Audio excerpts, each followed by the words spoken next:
Experiment UV विधि द्वारा अवतल दर्पण की फोकस दूरी ज्ञात करना, ये दर्पण सूत्र है।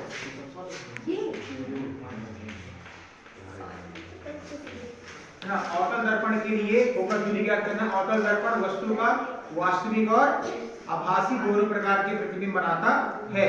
तो दर्पण सूत्र में 1/f बराबर 1/u + 1/v।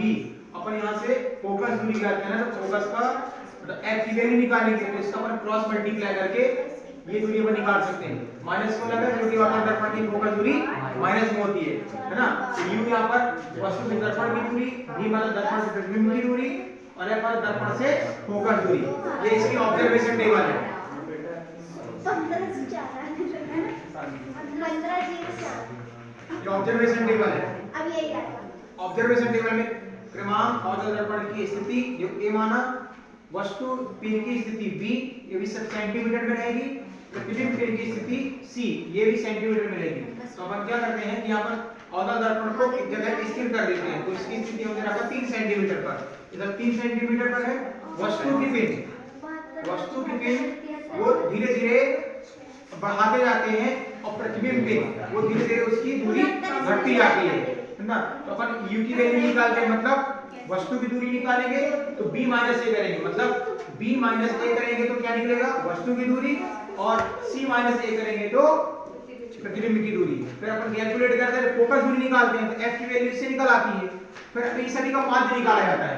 यहाँ पर इसमें निकालेंगे माध्य, ये माध्य निकालेंगे तो सभी को जोड़कर जो वैल्यू आएगी सभी को जोड़कर जितनी रीडिंग आपने की उतने का अपन भाग कर देते हैं, तो f की वैल्यू निकल आती है। f की वैल्यू आएगी किसमें, माइनस में आएगी। वही अपना u और v की फोकस दूरी हो जाती है। तो आइए देखते हैं इसका प्रैक्टिकल में। सेंटीमीटर पर है, दर्पण की स्थिति 3 सेंटीमीटर पर है और यहाँ पर वस्तु की स्थिति जो हमारी है वो 35 सेंटीमीटर पर है, जिसका प्रतिबिंब कितने पर आ रहा है, 50 सेंटीमीटर प्रतिबिंब प्राप्त हो रहा है। तो अब यहाँ से देखेंगे अपन कि प्रतिबिंब कैसे इसका बना हुआ है। देखिए इसमें ये वस्तु पिन है, ये वस्तु पिन, ये प्रतिबिंब पिन। तो वस्तु पिन प्रतिबिंब पिन के ऐसे नोक के ऊपर जैसे एक दूसरे के ऊपर ऐसे नजर आएंगी, मतलब है ना। तो वस्तु का प्रतिबिंब कैसा नजर आता है, एकदम उल्टा, क्योंकि अवतल दर्पण किस प्रकार के प्रतिबिंब बनाता है, वास्तविक और उल्टा प्रतिबिंब बनाता है। इसका एक जो महत्वपूर्ण है, जैसे दाढ़ी और हजामत बनाने में इसका उपयोग किया जाता है, तो वस्तु को अपन कहाँ रखते हैं, ध्रुव और फोकस के बीच रखते हैं, तो वो आभासी प्रतिबिंब प्राप्त होता है। मगर यहाँ पर अपन केवल वास्तविक प्रतिबिंब प्राप्त कर रहे हैं बस। इसके हमने 5 स्थितियां प्राप्त की हैं। तो इस तरह से अवतल दर्पण की फोकस दूरी के लिए हमने वास्तविक प्रतिबिंब प्राप्त किए हैं। आप देख सकते हैं इसमें बिल्कुल ये वस्तु पिन और ये प्रतिबिंब पिन दोनों पिन एक दूसरे के ऊपर नोक बिल्कुल मिलते हैं। इसमें हमने लांबन था, लेकिन हमने लांबन इसका पहले सही किया है। दाएं बाएं इसको खिसकाकर, ये जो स्क्रॉल लगे होते हैं, स्क्रू लगे होते हैं, इनको हमने खिसकाकर इसका हमने लांबन ठीक किया है। और ये जो समतल कारी पेच कहलाते हैं, समतल सतह मतलब सतह को बराबर करने के लिए इनका यूज किया जाता है।